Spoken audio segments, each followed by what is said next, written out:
Hello team, welcome to another ATP Geopolitics video with myself, Jonathan Ennis Pierce. This is Ukraine War Frontline update for the 15th of September 2024. It's not actually a full frontline update, it's just a Kursk update. And we're going to be looking at Andrew Perpetua's map because I hadn't had time to do my own mapping update. I'll hope to do that this afternoon, late this afternoon, this evening. First thing to note about Kursk is that there has been minimal movement, as according to Andrew's mapping, in the whole area now for a couple of days. So this is the 12th and this is the 14th. It looks like the Russians have made a little bit more of a grey zone in the, and we'll be talking about this area, the Lyubimovka area. Now, when you see something like these icons for Andrew's mapping are really quite interesting. They're very useful. So there's a Russian assault that has been geolocated to that point, which means you've got troops and possibly vehicles caught on camera doing some stuff there. You have a Russian BMD-2 destroyed in that position, which I think is telling. And that obviously shows that the Russians have been that far up the road. There is a destroyed Russian BMD-2 there, and there is a Ukrainian drone attack here. So Russians are here, or have been here. It could be a repelled attack, or they could have some kind of nominal control over that area. So the safest assumption is that this is a grey zone. There is active interaction between the two sides. Okay, so that's the main difference. Now, considering when the Russians attacked, they did a massive amount on the opening sort of day or two. And that was a huge amount of land that they took back from the Ukrainians. There were some people saying that Ukrainians weren't fully sort of fortified around here, so just pulling back to their more fortified areas. Question is, how much of a defense are they going to make of this whole sector?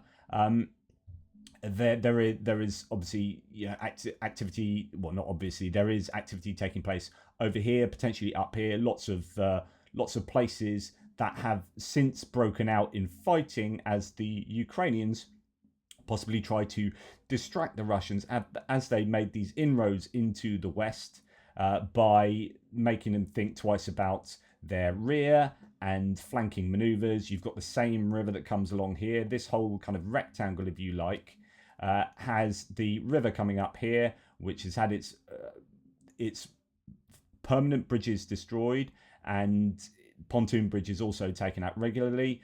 The Ukrainians control obviously this side with the border, the bottom with the border, and this side with the border, and the Russians control that northern part of the rectangle. And so the Ukrainians can possibly do some interesting things around here because it's going to be difficult for the Russians to get personnel and equipment across the bridge given the vulnerability of these pontoon bridges. And so the Russians have been attacking from the west towards the east in this direction, have taken more and more land, and we've now seen that they have taken, or possibly, rendered a larger area as a grey zone on that western side. While, as you can see over here, we rewind a little bit, the Ukrainians have been attacking grey zone in this area by Novi Put and going up to Veseloya and towards Glushkovko. The Ukrainians have been having greater success in here, having got indeed some robust control over some of the land there, whilst also some grey zone over here. There's also been rumours of attacks up in this area by the Ukrainians as well, although I don't know so much about that. So that's the overall look at what's been going on. The assessment I would give is that the Russians have slowed down their advances. Do they have enough troops? There are different rumors about how many troops they had. Originally, Sursky said that the Russians had brought 30,000 troops to the area. Then we heard 40 to 60,000 from Zelensky, although he's saying that that's what they want to bring to bear in the area, not exactly what they do presently have. We're now going to look at a whole host of different claims concerning what has been going on in the Kursk region. Okay, so Institute for the Study of War, and bearing in mind this comes from the 14th of September, it's now the 15th. So, and this would have been based on the day before, so this is potentially 2 days away. Russian and Ukrainian forces recently advanced into Kursk Oblast amid continued Russian and Ukrainian assaults in the area on September the 13th. Geolocated footage published on the 12th indicates that Ukrainian forces recently advanced in northeastern Cherkasskoye Perechnaya. Okay, so let's talk about this because and I don't know whether this is going back some time, but there is a claim here from a source from September the 13th, so it does correlate with that time frame. Actually, a pro-Ukrainian channel reports that Ukraine has reclaimed ground around Cherkasy Porichny, as they transcribe it there. Some of these places are pronounced or certainly transcribed, not necessarily pronounced, in very different ways. Right, so this is where we're talking about. That's the settlement there. This is north of Sudzha. And the claim was that the Ukrainians have been making some gains in a couple of areas around there. There isn't too much of there's no change in the control, as according to the mappers. A couple of days ago, on the 12th, the Russians were shelling this area quite a lot, but nothing from the last 2 days apart from an airstrike there on the settlement. So quite a bit of activity there. Geolocated footage, says the ISW, published on the 13th, shows Russian forces operating in central Snagost, indicating that they recently seized the entirety of the settlement and they put up a flag. So just to remind you, Snagost is over here, and as Andrew Perpetua shows now, he has that. It was grey zone. He now has that mainly under Russian control fairly robustly, whilst also pushing further to the east.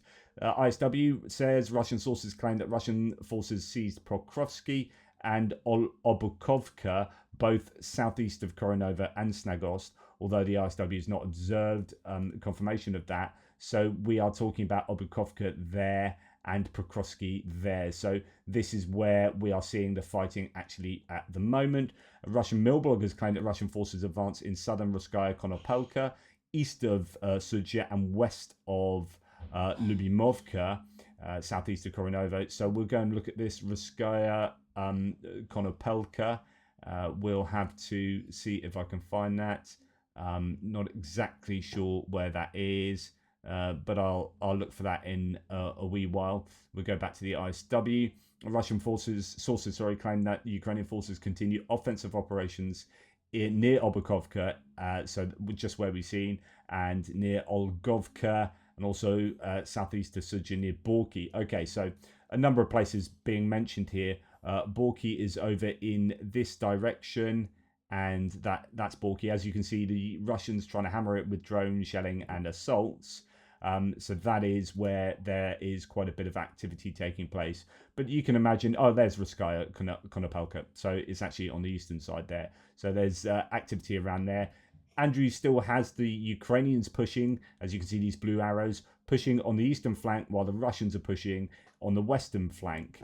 And just to finish this off, Russian mill bloggers claim that Russian forces conducted counterattacks along the Lyubimovka-Tolstoy Lug-Darino line and as close as 3 kilometers north of Sumy Oblast, and cleared Krasno-Oktyabylskoye, which is over here. So that is to say they cleared that settlement, which we now know for sure. Andrew Perpetua has that. And yeah, it's basically this kind of axis that the Russians are working on a lot at the moment. Okay, so we have Obukovka there, but rather like in Ukraine, it's very confusing because you've got an Obukovka. That's an Obuhovka, and this is an Obukovka. So slight difference there actually, but you can get easily confused, as I often do. Right, ISW so gave their analysis. Although this is actually a slightly newer one, but Intel Schizo says, so Russian authorities want to increase the amount of troops from 40,000 to 120,000 in order to push Ukraine out of Kursk. Like I stated, along with many other accounts, the terrain in this area is extremely easy to defend and extremely difficult to attack due to limited avenues of approach and limited infrastructure, allowing for easy ambushes, particularly if those positions are fortified on the localized high ground that overlooks the limited avenues of approach. In other words, what I get from that is, I think there's a slight confusion in the wording there, but if you are trying to get train loads of troops to the tune of another 60,000 troops, you are going to have only certain avenues of approach if you're going to use a train, particularly so, and that may make it easy for the Ukrainians to try and hit those logistics and hit those supplies of troops and troop concentrations. If you want 120,000 troops operating in this area, you are going to have a lot of troops concentrated in quite a small area. And that means that if the Ukrainians are doing as well as they are with their drones, and if they can spot for missiles in the area, which they can, so this is HIMARS, the Ukrainians can use HIMARS and Western missiles in this area, right? That is within the range. The whole argument at the moment is about using ATACMS much, much further out, right, to hit air bases around here. But here you can use artillery, you can use HIMARS, you can use all sorts of stuff here. And so that makes it quite challenging for the Russians in that they want to bring a lot of troops, but that means that they're going to get hit potentially. Now, reporting from Ukraine yesterday said, and this is reported in the Euromaidan press, where they do a summary of where in fact it's a transcription of what reporting from Ukraine says. They say, however, the worsening situation in and around Koronovo, coupled with the risk of encirclement by Ukrainian forces, so potentially due to the Ukrainians pushing back in several areas, maybe looking to encircle them. I don't know whether it's going to be as bad as that for the Russians, but reporting from Ukraine says, which would open a road to Glushkovko, necessitated further redeployment of forces, so Russian forces, and equipment to alleviate the pressure. That is why the Russians were eventually compelled to redeploy troops from Prokrovsk as well. According to Russian sources, this included elements of the 15th Motorized Rifle Brigade and the 1st Sloviansk Brigade. And then after accumulating these forces, they started launching counterattacks around Koronovo. Now, that is one of the first major claims I've seen that the Russians are taking some of their troops from Prokrovsk in order to help in the Kursk direction, help to defend and do these counterattacks to take back Kursk territory. So that's exactly one of the metrics of success for this Kursk operation. One of the objectives was supposedly to get them to draw troops away, not just from Kharkiv and Zaporizhia and Kherson, but from particularly Pokrovsk region. And they hadn't done that. Now we're hearing that perhaps they have. Okay, Tendar says Russian forces using infantry fighting vehicles tried to take the village of Lyubimovka in Kursk region. So to remind you where this is, sorry, I keep assuming that you know what's in my head. I've been looking at these maps for a long time, although I don't know where everywhere is. There are a few that I do. Lyubimovka is here, just on the edge of where the Russians are attacking. So this is one of the prime targets at the moment, close to where we had all of those geolocated events. So Tendar says that that's where the Russians are attacking with infantry fighting vehicles. So this is the footage possibly of those geolocations that are positioned on the map. The usage of BMDs suggests that this was Russian VDV units. So these are your supposedly, or they once were, the elite units, the paratroopers of the 51st Airborne Regiment. So that is important, and I don't know if they said the 15th Motorized and 1st Sloviansk. So 51st Airborne, insinuating they're using their best troops in the area to try and defend Kursk. Yet partially they use the main road coming from Snagos, where one BMD gets torn apart by a mine. The beginning of the video ends with heavy Russian casualties comprised of at least 5 BMDs being destroyed and an unknown number of troops eliminated. The embattled Russian village itself takes a heavy beating. That is also to suggest that the Russians are starting to take heavy losses, which we saw in yesterday's Andrew Perpetual loss list. And in the general staff figures for the last 2 days, we've had very high infantry fighting vehicle losses, indicating that they're attacking, but they're also losing a lot of kit as well. And this could be because of Kursk and their counterattacks there. And today, Andrew Perpetual's loss list also has high losses for the Russians as well. Okay, so going on to No Reports thread on Kursk. According to Russian sources, Ukraine have captured Vesoloya. So at the same time that we are seeing the attacks over on the western side of this salient, so just to orientate you here, at the same time we're seeing all these attacks, we are seeing the Ukrainians push north along here, and there are 3 settlements: Novyi Put, Obuhovka, and Vesoloya. And there is now claim from the Russian sources that Ukraine has captured Vesoloya, so pushed up north enough to take that settlement and then push towards the same river as it comes east to west or west to east. According to Ukrainian military sources, the Ukrainian army has advanced 4+ kilometers deep into Russian territory in the Glushkovko direction. So that's likely to be here. 4 kilometers would get you, let's have a look, there you go. So that's 4 kilometers.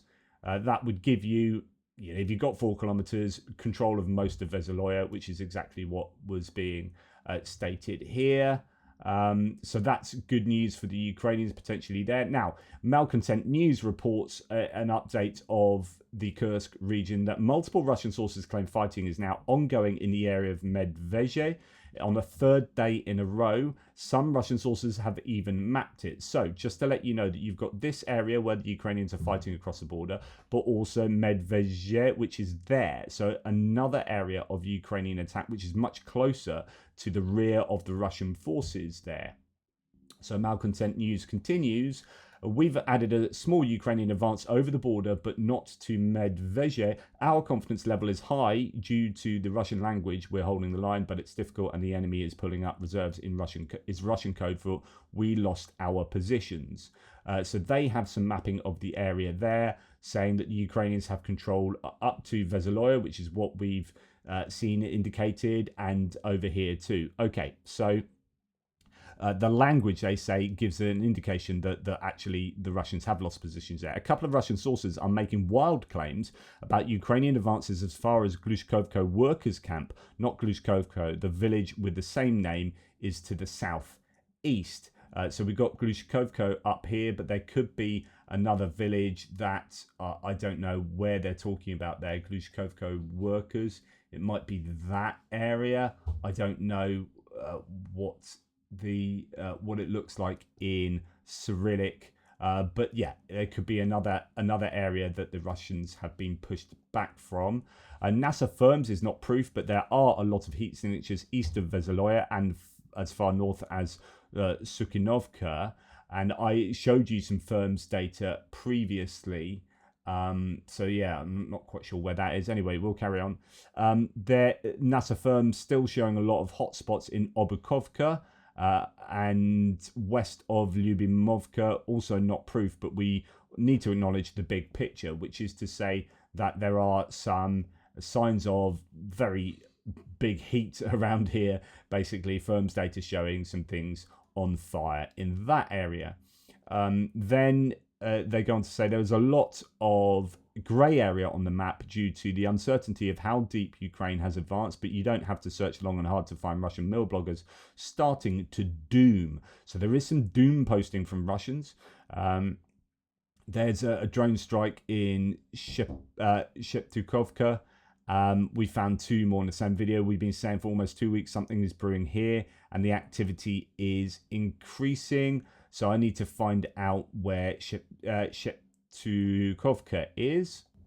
Okay, so that's in quite a different area. By the way, the other Glushkovko, so remember talking about Glushkovko workers' place, that's Glushkovko. There is another one here, and that's close to Medvedje. So that could be where the Ukrainians got as far as. Anyway, if we want to look at Sheptukovka, sorry, there are some drone attacks by the Ukrainians there. Quite a bit of activity around there, which is Koronova is that major town on the northwestern edge of the salient. But the Ukrainians have been trying to take that, fighting on the outskirts of there for some time.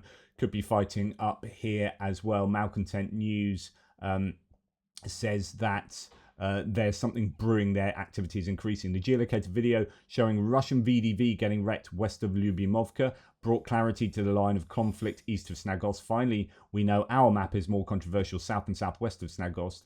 There was a geolocated video of Ukrainian airstrike on a Russian position south of Komarova on the railroad line near the farm west of Oktyabr. It's a point of data, but we feel a bit better about our assessment in that area, which is to say that there is quite a bit of activity going on down over here, and sort of in this, yeah, there's Komarovka. So still strikes by the Ukrainians. As soon as there's a strike by the Ukrainian, that means the Russians are obviously there, so that tells you something. And finally, yes, update, pickup truck got hit by drone between a couple of places that we're just talking about, Apansovka, which is there, Apanasovka. So all these, and we've heard this for some time, that the roads around here are under fire control. We heard this much further to north. So this main road between Rilsk and Lugov was under not so much fire control, but there were just all sorts of vehicles being hunted down by drones there. Well, you can imagine what it must be like much closer to the contact line. In fact, I'd imagine the Ukrainians are concentrating less on these roads out here, although if you're bringing large numbers of troops and equipment in to support the area, then probably still worth keeping a close eye on those roads with drones. But there's going to be a lot of activity taking place on the contact line where the Russians are attacking. And so that's a third geolocation in 24 hours on what we believe is the LOC west of Snagost. As of the writing, Russia's counteroffensive in Kursk to Ukraine's counter-invasion enters day 6. The only Russian flag raising has been in Snagost. And that is kind of the one major area, I think. I mean, these are all fairly similar towns and settlements, but actually that's sitting on some crossroads, and that was one that we have seen the Russians retake. But it's going to be very interesting to see how they react to the attacks that Ukrainians are doing into the rear. We have some other claims here from, this is Max24 looking at Deep State map. Ukrainians took Vytriano, Durovka and part of Zhuravli.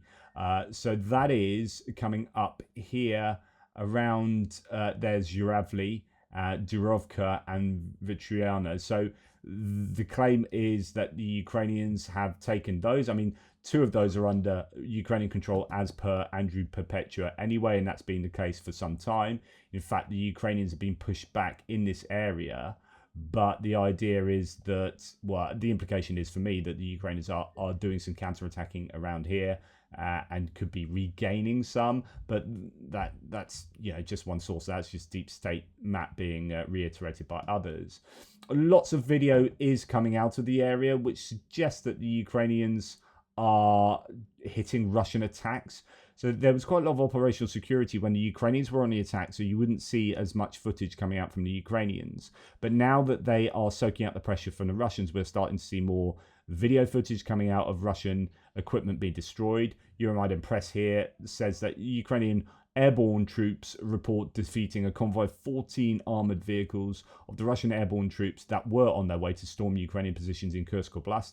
Reportedly, Russia lost 5 airborne combat vehicles, a tank, 1 APC and several dozen troops. I don't know exactly where that was, but the idea is you're starting to see a lot more of this. Now, another data point, Igor Sushko, I don't know if this is, pinch of salt and all that. I don't know how verifiable this is.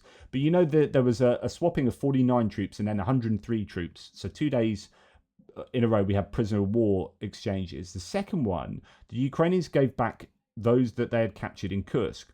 The 103 Russian conscripts captured in Kursk and swapped in the prisoner exchange today were taken right back to military bases near the front line, according to their shocked family members. Earlier, they expressed their delight at being able to go home to their families. So this is them expressing delight. I'm going to go back and see my families. There are reports that they have been sent straight back to the front line, effectively. Now, again, pinch of salt, but I have been wondering this for some time, actually, ever since we have had prisoner of war exchanges. I've wondered on both sides how quickly each side would want to send those people back to the front line if that was at all doable. Now, for the Ukrainians, that might be more difficult because those troops have often been malnourished and psychologically affected because 95% of the POWs have been tortured, so we understand. Now, that makes it much more difficult to say, right, let's get back to it, guys, back to the front line. You're all right with putting on some uniform and here's a gun, let's go for it. You've got emaciated people who are psychologically screwed over, PTSD, like being tortured, etc., etc. You need a long period of rehabilitation. These people from Kursk that are just being captured, these conscripts that are being captured, you keep them for a couple of weeks, keep them in fairly good condition. You're treating them well. The Ukrainians are treating them well. You give them back to the Russians send them straight back to the front line. And then I wonder, is that a benefit or an issue for the Russians? So the benefit for the Russians is they quickly get to recycle those troops back into the front line. But there will be some fallout to that with regard to their families, and their families thinking, oh my god, it's terrible, my conscript brother, sister, my brother, son, nephew, whatever, was fighting and he shouldn't have been fighting, then he was captured, oh, I'm really angry, oh, he's been released, hey, oh, he's been sent back to front line. So you may get some kind of social fallout to that happening. I don't know, though. That would be a hope that I would have.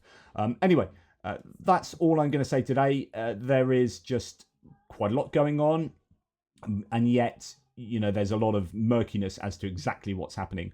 I think the significant takeaways are, one, the Russian counterattack has somewhat slowed down.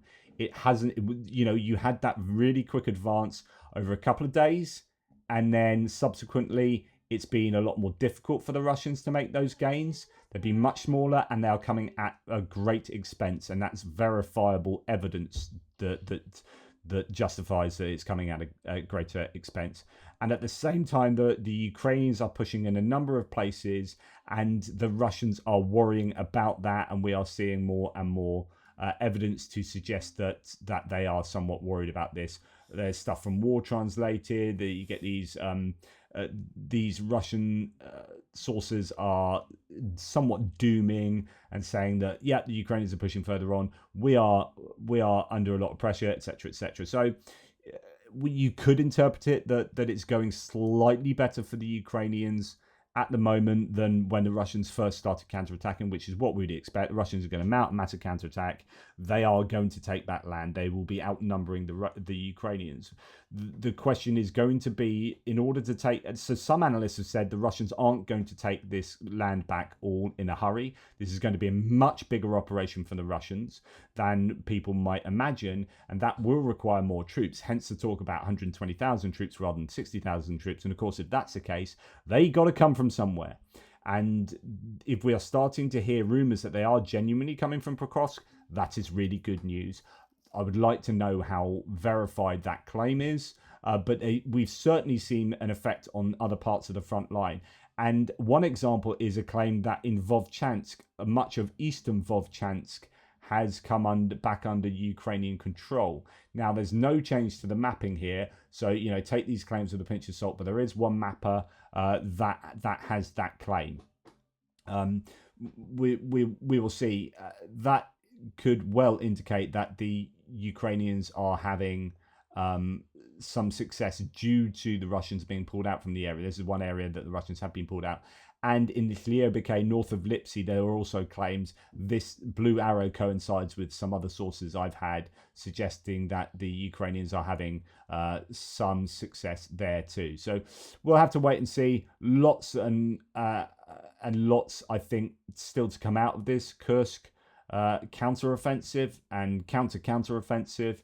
I'll try and keep on top of it. Anyway, take care, guys, and I'll come up with my first news piece of the day shortly.